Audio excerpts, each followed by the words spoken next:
साय और साव की ये जोड़ी जो है बहुत अच्छी बन रही है।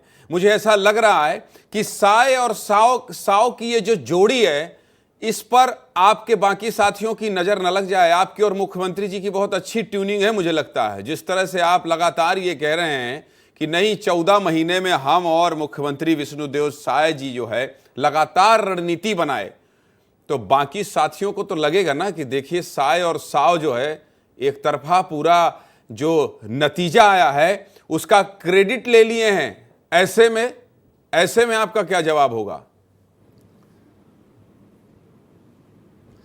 देखिए, मेरा ऐसा कहना है कि विष्णुदेव साय जी हमारे टीम के कैप्टन है और एज ए टीम मेंबर हम सभी मंत्री एकजुट होकर अपनी बातों की चर्चा करते हैं। सारे मामलों की मैंने लगातार अपने साथियों से चर्चा की है।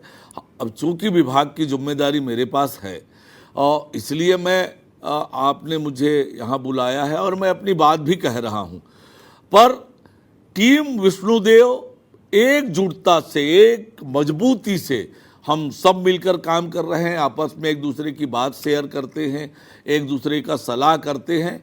तो ये हमारी मजबूत टीम है, टीम विष्णुदेव साय के साथ ये हमारे पूरी सरकार की जीत है। हमारे मुखिया विष्णुदेव साय जी हैं, तो स्वाभाविक रूप से वो कैप्टन हैं, हमारे मुखिया हैं, तो ये श्रेय तो उन्हीं को जाएगा। पर भारतीय जनता पार्टी के कार्यकर्ताओं ने भी जीतोड़ मेहनत की इस चुनाव में और जनता का भरपूर आशीर्वाद मिला। इस ऐसा चुनाव का दृश्य होगा शायद किसी को कल्पना नहीं थी। और जैसे 2023 के विधानसभा चुनाव के समय राजनीतिक पंडित मानने को तैयार नहीं थे कि छत्तीसगढ़ में बीजेपी की सरकार बनेगी, और इस चुनाव में भी किसी को ऐसी कल्पना नहीं थी कि इतनी बड़ी जीत होगी।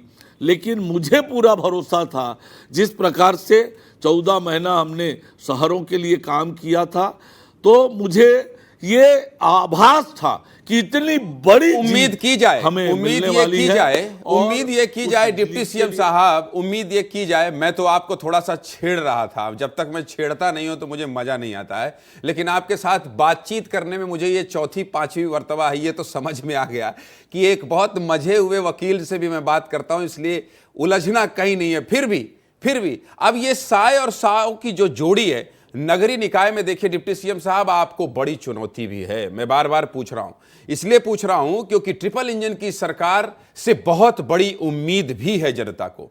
ऐसे में अब राज्य में आपकी सरकार, केंद्र में आपकी सरकार और शहर में आपकी सरकार, मतलब यह माना जाए कि 10 के 10 नगर निगम अब सारे स्मार्ट सिटी बनने वाले हैं और इसी 5 साल में आप जनता को एक बहुत शानदार शहर देने वाले हैं, यह मान लिया जाए डिप्टी सीएम साहब?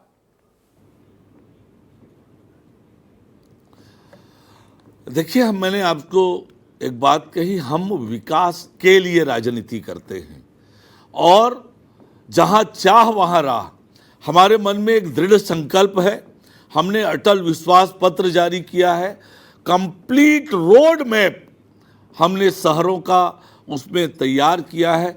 बहुत वृहद विचार विमर्श करके, लगातार बैठक करके, विशेषज्ञों की राय लेके, सलाह मशविरा करके अटल विश्वास पत्र जनता के सामने प्रस्तुत किया है।